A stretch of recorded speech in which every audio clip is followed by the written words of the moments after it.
আমি তোমাকে সকল প্রকার জাদুবিদ্যা শিখিয়েছি। আজ থেকে তুমি এই বনের সকল পশু পাখি সহ বনের জাদুকরী গুহা রক্ষা করবে। গুরুদেব, আপনি এখনই আমাকে সব দায়িত্ব বুঝিয়ে দিচ্ছেন কেন? কারণ আমার চলে যাওয়ার সময় হয়ে গেছে। এবার আমাকে অন্য কোথাও চলে যেতে হবে। তাই এই বনের সকল দায়িত্ব তোমাকে বুঝিয়ে দিলাম। আশা করি তুমি অবশ্যই সবার জন্য কল্যাণকর হবে।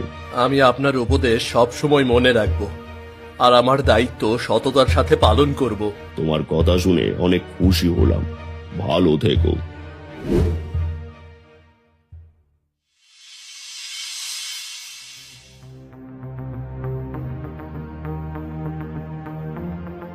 এ কি?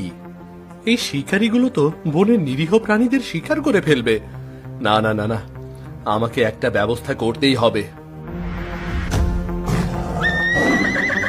ওরে বাবা, এ তো দেখছি বাঘ। ধরতে আসলাম হরিণ, সামনে এলো বাঘ। কিরে, ভয় দেখাচ্ছিস? দাঁড়া, আজ বাঘই শিকার করব। এ কি, বাঘ কোথায় গেল? তাহলে কি ওটা বাঘ ছিল না? এই বনের জাদুঘর ছিল। ওরে তাড়াতাড়ি পালা, আমরা জাদুঘরের সীমানায় পৌঁছে গেছি। পালা।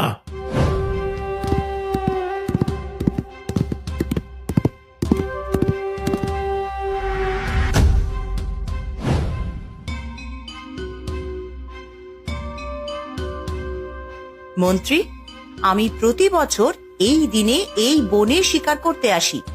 আজ শিকার ধরতে পারলে এই বনেই সবার জন্য ভোজের আয়োজন করবেন। হ্যাঁ মহারানী, আমি আগে থেকেই সব ব্যবস্থা করে রেখেছি। তাহলে আপনি এক কাজ করুন, দুজন সেনা নিয়ে ওই দিকে যান, আমি সামনের দিকে যাচ্ছি। যে করেই হোক আজ শিকার ধরতেই হবে। যথাজ্ঞা মহারানী। এই তোমরা দুজন আমার সাথে এসো।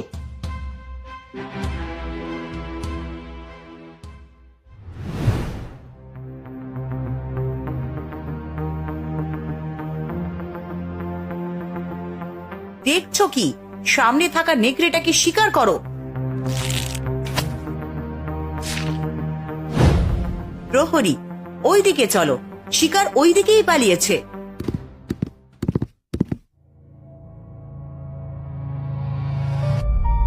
এটি কে?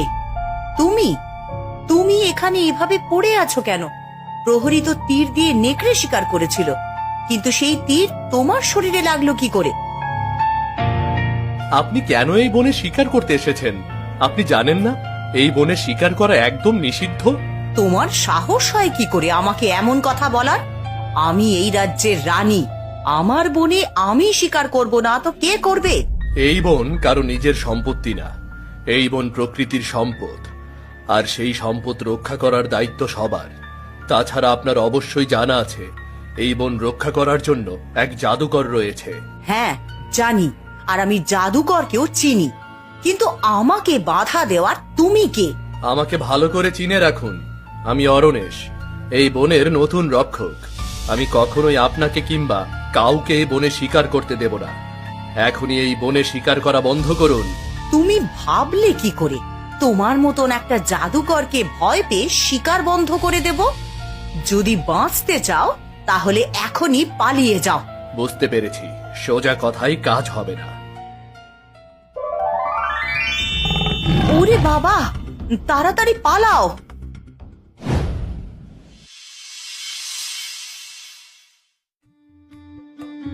মহারানী, আপনি এমনিতেই অনেক সুন্দর, আপনার রূপের তুলনা হয় না। না মন্ত্রী, বয়স বাড়ার সঙ্গে সঙ্গে আমার সৌন্দর্য কমতে শুরু করেছে। মহারানী, আপনি কি জানেন এই বনে জাদুকরের একটা গোপন গুহা আছে, যেখানে অনেক ধন সম্পদের সাথে এমন এক রসায়ন আছে যা সেবন করলে বৃদ্ধরাও যুবক যুবতী হয়ে ওঠে। এসব কি বলছেন মন্ত্রী? এটা কি কখনো সম্ভব? তাছাড়া এটা যদি সত্যি হয়ে থাকে তাহলে আপনি আমাকে আগে বলেননি কেন? মহারানীর সেই গুহায় প্রবেশ করাও তো সহজ না, কারণ সেই গুহা অদৃশ্য হয়ে থাকে। তাছাড়াও সেই গুহা পাহারা দেয় এই বনের জাদুকর। তাহলে কি জাদুকরের গুহায় প্রবেশ করা কোনোভাবেই সম্ভব না? হ্যাঁ সম্ভব। তার জন্য পরীদের জাদুকরি গাছের ডাল দরকার, আর সেই ডাল জোগাড় করে জাদুকরকে অন্য কাজে ব্যস্ত রাখতে পারলেই সেই গুহায় প্রবেশ করা সম্ভব। কিন্তু পরীদের সেই জাদুকরি গাছ তো এই বন থেকে বিলুপ্ত হয়ে গেছে। কি যে বলেন মহারানী, সেই গাছ একবার বিলুপ্ত হয়ে গেলে জাদুকর কিভাবে তার অদৃশ্য গুহায় প্রবেশ করে? আপনি ঠিকই বলেছেন। তাহলে এর একটা উপায় বের করতেই হবে।